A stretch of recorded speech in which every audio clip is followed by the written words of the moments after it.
¿Qué opinas lo que dijo Kimberly? Que lo que dijiste ya no le daban ganas de ir a tu fiesta. Sí me dijo ahorita, sí me comentó Viri Limón.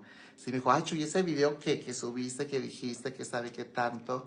Y ay, Kimberly, ¿eso qué? ¿Eso no te parió? Y ya nos abrazamos, mañana subo una foto que nos tomamos. Y cuando estábamos ahí en la de esta, lo pueden ver en la transmisión porque estaba transmitiendo Oscar. Donde me paga Oscar, estaba Kimberly en la camioneta, estuve ahí y todo bien, platicamos y nos vemos el viernes, amiga. Y todo bien, a mí no me gusta pelear, ni me gusta andar enemistado con nadie. Yo a todas las quiero y ya que necesiten de mí siempre voy a estar. Dice mi cuñada Marchuito, debería hacerte un GRW de lo que crees en tu maleta de trabajo. ¿Qué es GRW? ¿Qué es eso? Mira, aquí está. Se cargó muchas cosas aquí.